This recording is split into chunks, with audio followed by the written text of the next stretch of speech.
The following program is a Town of Colony television production of the William K. Sanford Town Library.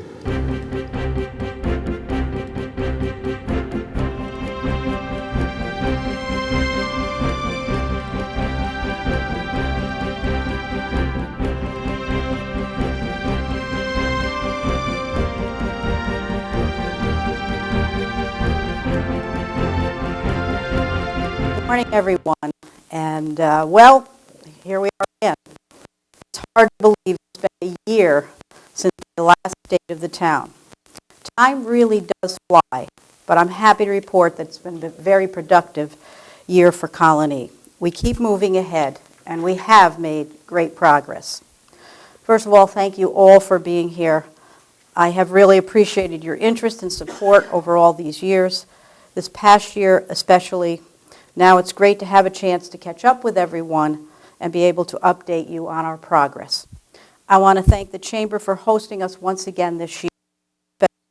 Mark, Chamber Chair Paul Milton, and I grew up in Schenectady. I know where Ellis Hospital is. And Albany-Colonie Chair Robert Schofield. Thank you, Bob, as well as your board and staff members. Albany and HMS Agency are again sponsoring today's event, and I thank you both for your continuing support. All of you in the Chamber do an excellent job for all of us, and we are lucky to have your leadership and your advocacy. I was so thrilled that Colony was once again 19 Times Union poll. This is the 6th year in a row we have won the top spot. We all know Colony is a great community, but it's wonderful to see it recognized as the best after a year. Achieved by one. There were more calls for service. Chief Teal has worked with us to bring the Colony Police Department staffing levels up to the highest levels ever, and it's wonderful. Has been recognized for excellence so many times, had another great year in 2019. For the 3rd year in a row, they received the American Heart Association's prestigious Lifeline Gold Plus Award. They were also named our region's Emergency Medical Organization of the Year. Last year was a red letter year for the EMS department in many other ways. First, EMS celebrated its 30th anniversary with the highest full-time staffing ever. As a result, they can cover the majority of shifts with full-time personnel and staff an additional ambulance during peak hours 7 days a week. Last year, we also bid farewell to our outgoing EMS Chief Peter Berry, who provided excellent leadership for us. We also welcomed our new chief, Chris Kostian. Chris, if I miss you, you're here somewhere. Thank you very much, and congratulations on your new position. And speaking of public safety, I'm so grateful to Senator Neil Breslin and Assemblyman Phil Steck. Together, they are providing $500,000 to enable us to replace our 40-year-old mobile command post with a much-needed state-of-the-art vehicle. In fact, Senator Breslin joked that I twisted his arm to help fund it by taking him to see our old one. It's pretty old. It's really old. This new mobile command post will help all of our first responders manage complex emergencies more efficiently. Assemblyman Steck is also providing $250,000 for a new ambulance and $500,000 for upgrades to our municipal training center. All of this support means that Colony, and indeed all of our neighboring communities, will be safer. If we would please recognize Assemblyman Steck again and Senator Neil Breslin.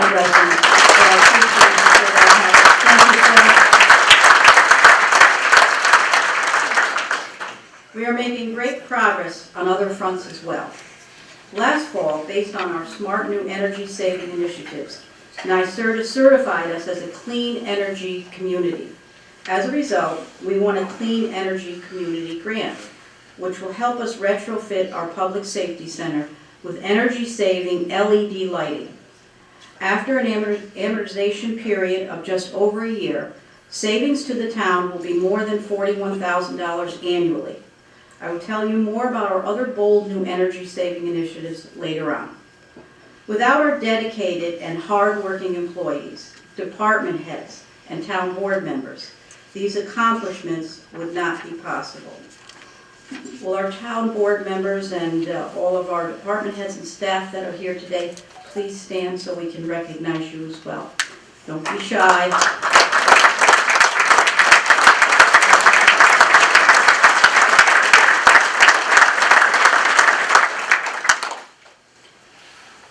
I'm very proud that by working together as a team, we have consistently achieved and even exceeded our goals.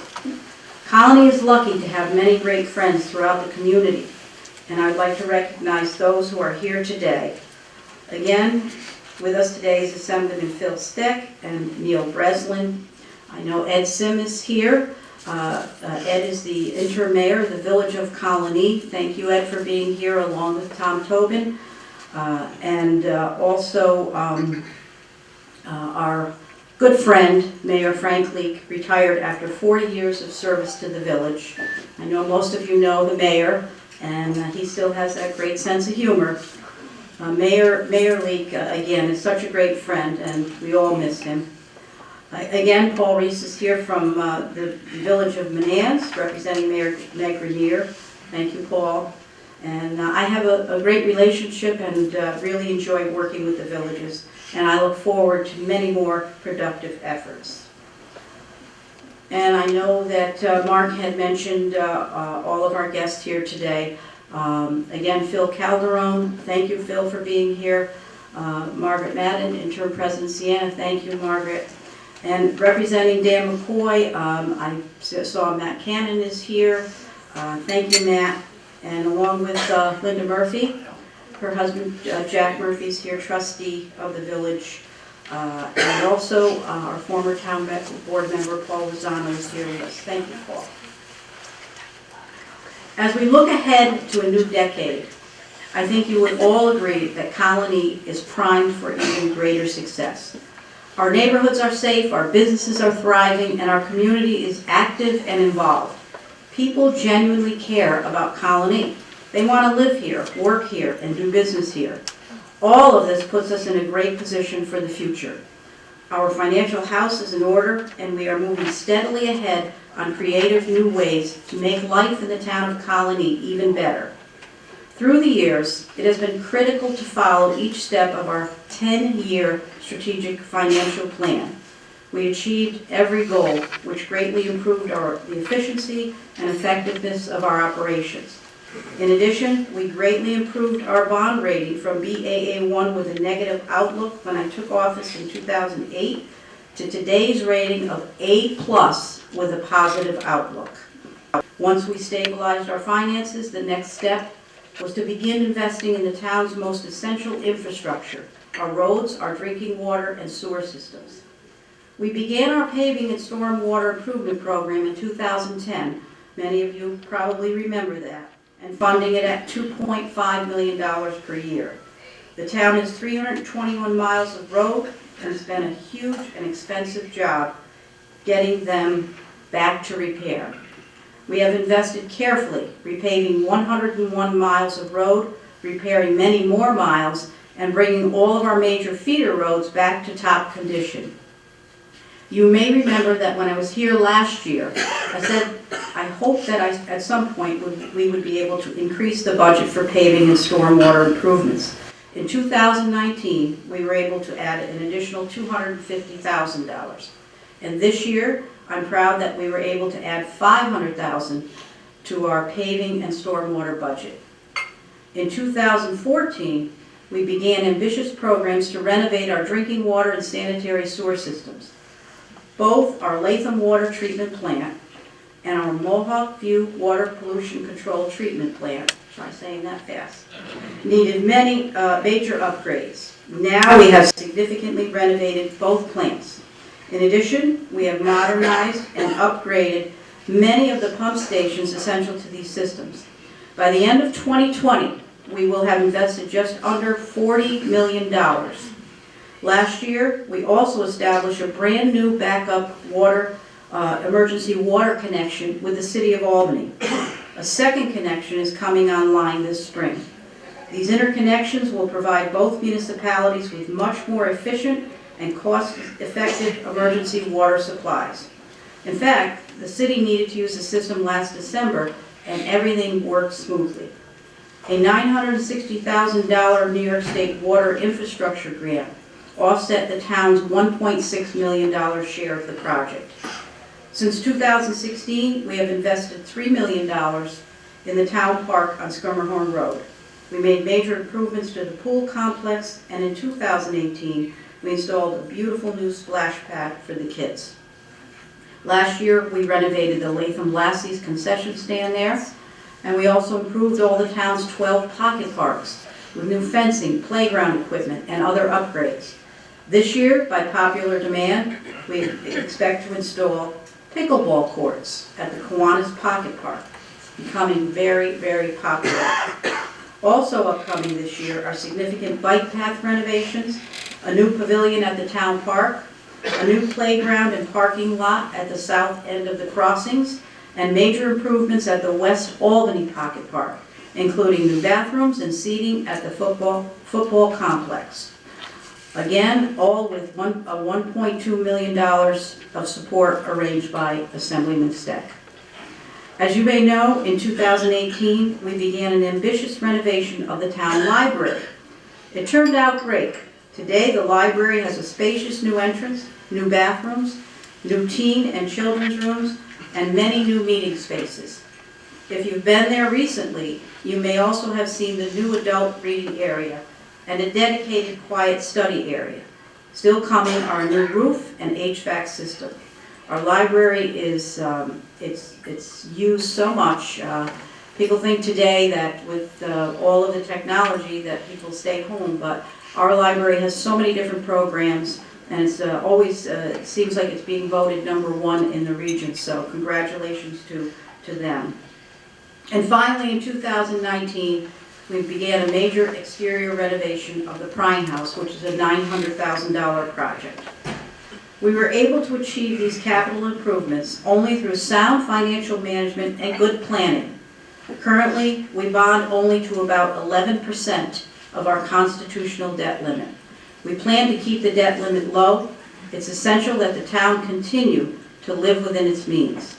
Keep in mind that with our low property tax rate, which is $3.99 per thousand, a 1% tax increase yields our general fund at this time about $240,000 in new revenue. And as you all know, that's really not a lot for a town this size.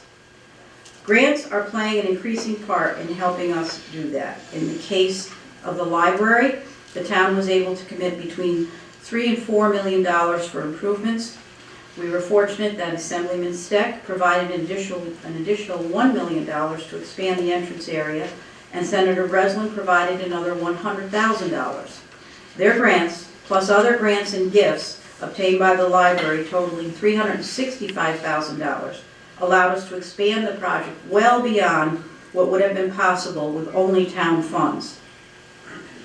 And I'm happy that beginning last year, we were able to enhance the town's ability to apply for new grants in both our DPW and planning departments.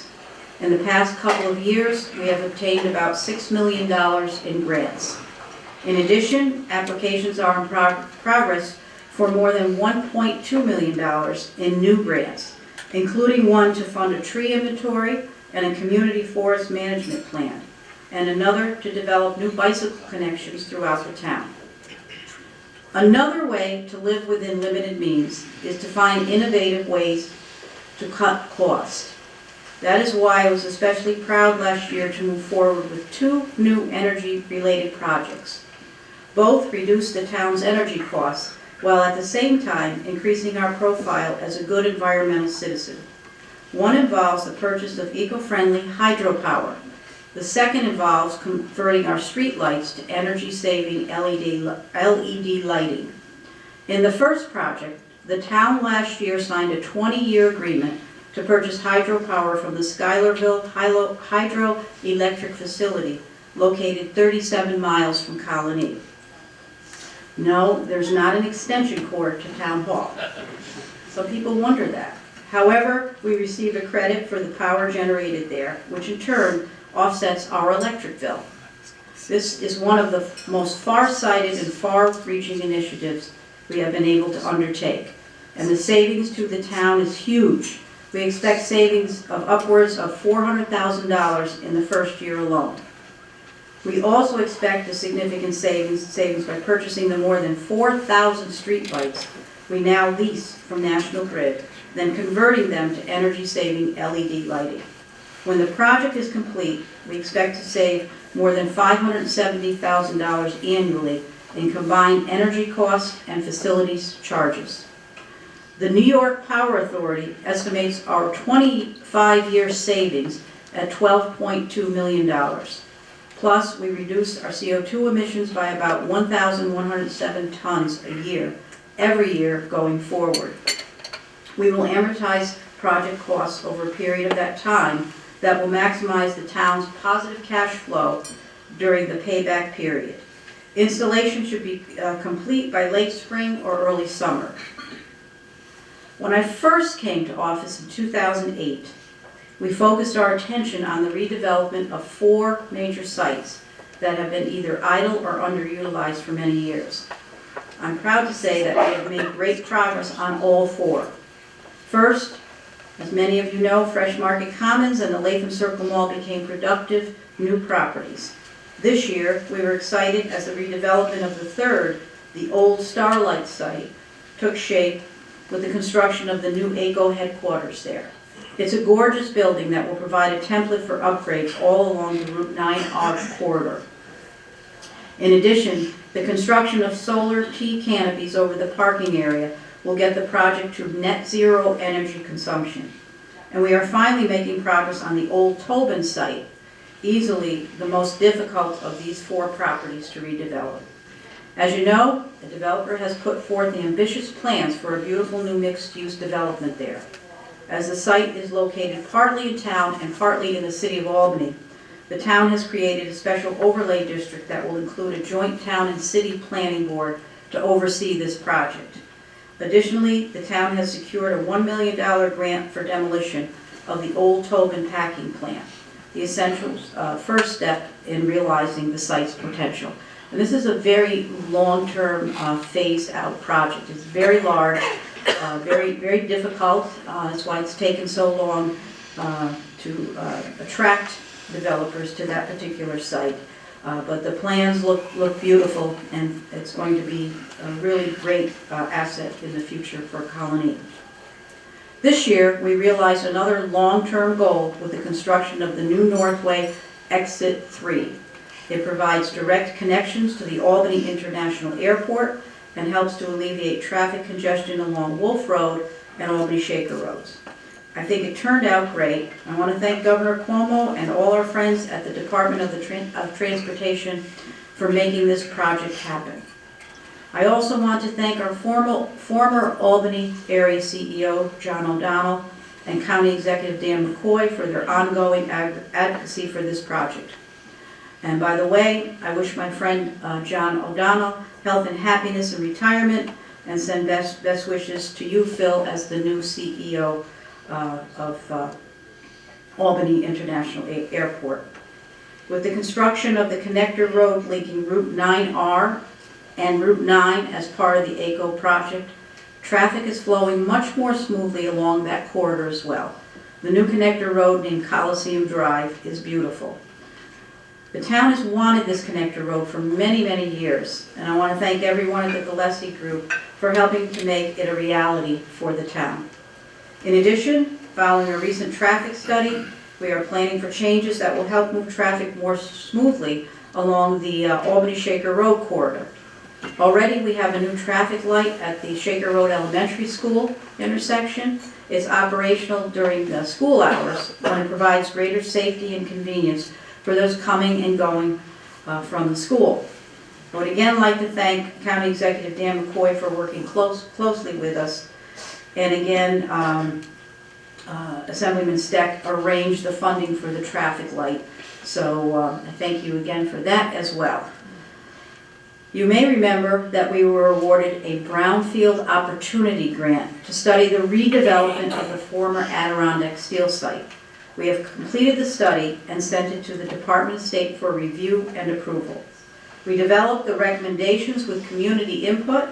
Among the recommendations are using the site for green energy initiatives and creating an access road to take truck traffic off of Lincoln Avenue. It would be wonderful for everyone if this site could be returned to productive uses that also enhance the neighboring community. Last year, we completed an update of the town's 2005 comprehensive plan. Many of the recommendations reflect goals we've been actively working on throughout my tenure.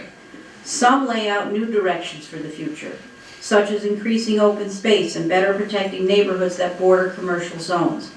I'll keep you updated on our progress as we move forward. The review process was very thorough, and I want to thank Joe LaCivita, our Director of Planning and Economic Development, for your leadership on it, Joe. I also want to take a moment to congratulate Joe on his new position. Joe has been with us since the beginning, and we will miss you greatly. Thank you, Joe.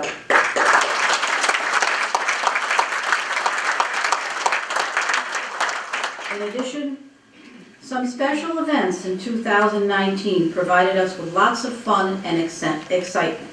We do have fun sometimes, it's not all work. One of these was the 50th anniversary of the town golf course. In honor of the occasion, the golf course rolled back green fees to 1969 rates for 4 days over the Columbus Day weekend, and it was a great success.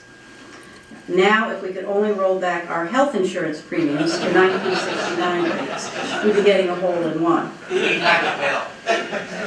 Okay, we're going to hold you to that. And I thought they were honoring me because I was a 1969 graduate of Lytton High School, but there was the golf course. Another exciting event added a totally new dimension to life in Town Hall last year. And Joe Corr is here, our superintendent of North Colony Schools. Just relax, Joe. We don't have a new contestant yet. So anyway, this was the hometown hero celebration for Shaker High School's Madison Vandenberg, who had made it into the final rounds of the American Idol competition. I have to say, I do watch American Idol. One day, I got a call from Hollywood and the American Idol producers. It was all very secret that we might need to create this big event in about a week's time. It was a real sprint, but with the help of North Colony Superintendent Joe Corr and Deputy Superintendent Kathy Skeels and everyone at Shaker High, we were able to pull everything together for a great celebration. At the time, we weren't sure we were going to live through it. My staff was running, it was just unbelievable. But it was so exciting, and so exciting for the community. And we just wish Madison so much success. We had hundreds of well-wishers at the crossings cheering Madison on. It was a proud moment for all of us to have one of our Shaker High School students achieve such success. And as a former Shaker Junior High School teacher, this felt very special to me. And I know we all wish Madison continued success. Speaking of success, I'd like to close simply by saying that the town has had a successful year in every way. In 2020, we will continue to move forward with the goal of keeping Colony the best place ever. I truly believe it's by all of us working together that we will continue to keep Colony the best suburban community. I thank you all for your support of our great town and wish all of you the very best in the new decade. Thank you all so much.